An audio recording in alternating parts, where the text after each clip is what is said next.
എല്ലാ കൂട്ടുകാർക്കും നമ്മുടെ പുതിയ വീഡിയോയിലേക്ക് സ്വാഗതം. ഇന്നത്തെ നമ്മുടെ വീഡിയോ വളരെ സ്വാദിഷ്ടമായിട്ട് തന്നെ ഉണ്ടാക്കി കഴിക്കാൻ പറ്റിയ മുട്ടച്ചോറാണ്. വളരെ സിമ്പിളാണ് ഉണ്ടാക്കിയെടുക്കാനായിട്ട്, അതുപോലെ കഴിക്കാനും നല്ല ടേസ്റ്റ് ആണ്. നമ്മുടെ ഉച്ചയൂണിന് പ്രത്യേകിച്ച് കറികളൊന്നും തന്നെ ഇല്ലാത്ത സമയത്ത് വളരെ ഈസി ആയിട്ട് ആർക്കും ഉണ്ടാക്കിയെടുക്കാൻ പറ്റിയ ഒന്ന് തന്നെയാണ്. ഇനിയിപ്പോ നമ്മുടെ കുഞ്ഞുങ്ങളുടെ ലഞ്ച് ബോക്സിൽ കൊടുത്തു വിടാനും ജോലിക്കൊക്കെ പോകുന്ന അമ്മമാർക്ക് ടിഫിൻ ബോക്സ് ആയിട്ട് കൊണ്ടുപോകാനൊക്കെ വളരെ ഈസി ആയിട്ട് ഉണ്ടാക്കിയെടുക്കാൻ പറ്റിയ നല്ലൊരു റെസിപ്പിയാണ്. എല്ലാവരും വീടുകളിൽ ഇതുപോലൊക്കെ ഒന്ന് തയ്യാറാക്കി നോക്കണം. തയ്യാറാക്കി നോക്കുമ്പോൾ നിങ്ങൾക്ക് ഈ റെസിപ്പിയുടെ സ്വാദ് ഇഷ്ടപ്പെടുവാണെങ്കിൽ തീർച്ചയായിട്ടും നിങ്ങളുടെ വിലയേറിയ ലൈക്കുകൾ തന്നുകൊണ്ട് വീഡിയോ സ്കിപ്പ് ചെയ്യാതെ മുഴുവനായിട്ട് കാണാൻ ശ്രമിക്കണേ. അപ്പോൾ നോക്കാം എങ്ങനെയാണ് വളരെ രുചികരമായിട്ടുള്ള മുട്ടച്ചോറ് തയ്യാറാക്കി എടുക്കുന്നതെന്ന് നമ്മുടെ വീഡിയോയിൽ കൂടെ നമുക്ക് കണ്ടു നോക്കാം.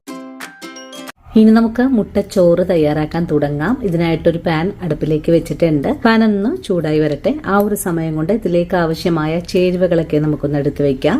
ഞാനിവിടെ എടുത്തിട്ടുള്ളത് ഒരു 10 അല്ലി വെളുത്തുള്ളി, ഒരു ചെറിയ പൊടിക്കഷ്ണം ഇഞ്ചി ചതച്ചത്, ഇഞ്ചിയും വെളുത്തുള്ളിയും കൂടി ചതച്ചെടുത്തിട്ടുണ്ട്. അതുപോലെ 25 കൊച്ചുള്ളി. നിങ്ങൾക്ക് കൊച്ചുള്ളിക്ക് പകരമായിട്ട് ഒരു സവാളയും എടുക്കാവുന്നതാണ്. ഇനി വേണ്ടത് 3 പച്ചമുളക് കട്ട് ചെയ്തത്, കുറച്ച് കറിവേപ്പില, ഒരു തക്കാളി. ഇത്രയും കാര്യങ്ങളാണ് നമുക്ക് ആവശ്യമായിട്ടുള്ളത്. പിന്നെ മെയിൻ ആയിട്ട് നമുക്ക് വേണ്ടത് 3 കോഴിമുട്ട. നിങ്ങൾ എടുക്കുന്ന മുട്ട വലിപ്പമുള്ളതാണെങ്കിൽ 2 എടുത്താൽ മതിയാകും. ഞാനിവിടെ ചെറിയ കോഴിമുട്ടയാണ് എടുത്തിട്ടുള്ളത്. ഇനി നമുക്ക് വേണ്ടത് നമ്മുടെ വീട്ടിൽ നിത്യവും വെക്കുന്ന ചോറാണ്. ഞാനിപ്പോ മട്ടവടി റൈസ് ആണ് എടുത്തിട്ടുള്ളത്. നിങ്ങൾക്ക് ഏത് റൈസ് വെച്ചിട്ടും ഇതുപോലെ തയ്യാറാക്കാൻ പറ്റുന്നതാണ്. ഇതിപ്പോ 2 ലഞ്ച് ബോക്സിൽ കൊടുക്കാൻ പറ്റിയ അളവുണ്ട്. അങ്ങനെ നമ്മുടെ പാൻ ഇപ്പോൾ ചൂടായി വന്നിട്ടുണ്ട്. ഞാൻ ഇതിലേക്ക് കുറച്ച് വെളിച്ചെണ്ണ ഒഴിച്ചു കൊടുക്കുന്നുണ്ട്. വെളിച്ചെണ്ണയിലാണ് നമ്മൾ ഈ മുട്ടച്ചോറ് തയ്യാറാക്കുന്നത്. വെളിച്ചെണ്ണ ചൂടായി വരുമ്പോഴേക്കും നമുക്കിതിലേക്ക് കുറച്ച് കടുക് ചേർത്തൊന്ന് പൊട്ടിച്ചെടുക്കാം. അപ്പൊ കടുക് നിങ്ങൾക്ക് ചേർക്കാൻ താല്പര്യമില്ലെങ്കിൽ ഈ ഒരു സ്റ്റെപ്പ് അങ്ങ് ഒഴിവാക്കാവുന്നതുമാണ്. ഇപ്പോൾ നമ്മുടെ കടുകൊക്കെ ഒന്ന് നല്ലോണം തന്നെ പൊട്ടി വന്നിട്ടുണ്ട്. ഇനി നമുക്കിതിലേക്ക് ഇഞ്ചി വെളുത്തുള്ളി ചതച്ചത് ആദ്യം ചേർക്കാം.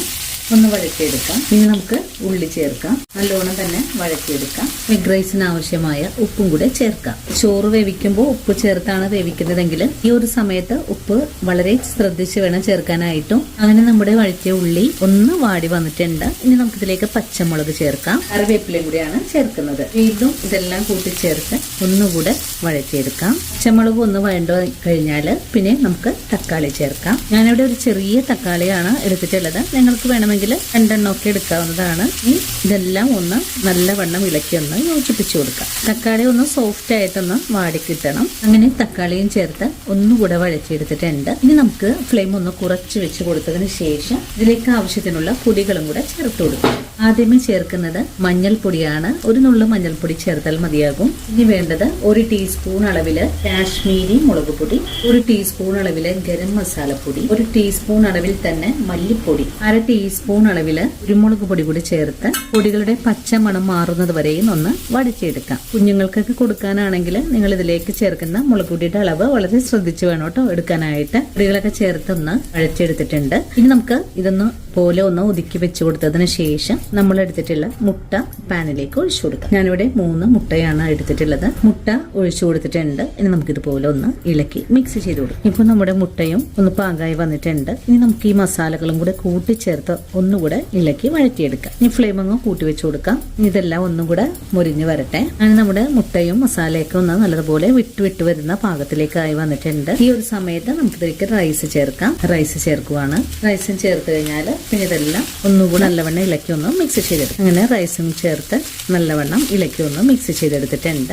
ഈ ചൂടോട് കൂടി തന്നെ നമുക്ക് സെർവ് ചെയ്യാൻ പറ്റുന്നതാണ്. നിങ്ങൾക്ക് വേണമെങ്കിൽ കുറച്ചുകൂടെ കറിവേപ്പില ചേർത്ത് കൊടുക്കാം. നെയ്യ് ഒഴിച്ചിട്ട് ചെയ്യാനാണ് താല്പര്യമെങ്കിൽ അങ്ങനെയും ചെയ്തെടുക്കാവുന്നതാണ്. ഈ സമയത്ത് നിങ്ങൾക്ക് ഇതിലേക്ക് ചില്ലി ഫ്ലേക്സ് ഒക്കെ ചേർക്കാൻ താല്പര്യമാണെങ്കിൽ കുറച്ചൊക്കെ ചേർക്കാൻ പറ്റുന്നതാണ്. അതുപോലെ നമ്മൾ ഇതിലേക്ക് ചേർത്തിട്ടില്ല ഗരം മസാലപ്പൊടിക്ക് പകരമായിട്ട് നിങ്ങൾക്ക് മാഗി മസാലയും ഉപയോഗിക്കാൻ പറ്റുന്നതാണ്. അപ്പോൾ ഇത്രയേ ഉള്ളൂ ഇന്നത്തെ നമ്മുടെ വീഡിയോ. ഈ ഒരു വീഡിയോയും കണ്ടിട്ട് എല്ലാ കൂട്ടുകാരും വീടുകൾ തയ്യാറാക്കി നോക്കണം. കറിയൊന്നും തന്നെ ഇല്ലാത്ത സമയത്ത് ഈസി ആയിട്ട് ഉണ്ടാക്കിയെടുക്കാൻ പറ്റിയ നല്ലൊരു റൈസാണ്. അതുപോലെ നിങ്ങൾ ട്രെയിനിൽ യാത്രയൊക്കെ ചെയ്യുന്ന സമയത്ത് ഇതുപോലെയൊക്കെ ഒന്ന് ട്രൈ ചെയ്ത് കൊണ്ടുപോവുകയാണെങ്കിൽ നമുക്കൊരു കറി പോലും വേണ്ടാതെ കഴിക്കാൻ പറ്റുന്നതാണ്. അപ്പോൾ ഇന്നത്തെ നമ്മുടെ വീഡിയോ ഇത്രയേ ഉള്ളൂ. ഇനി നല്ലൊരു വീഡിയോ ആയിട്ട് നാളെ കാണാം. അതുവരെയും ഒത്തിരി സ്നേഹത്തോടു കൂടി തന്നെ വീണ്ടും കാത്തിരിക്കുക.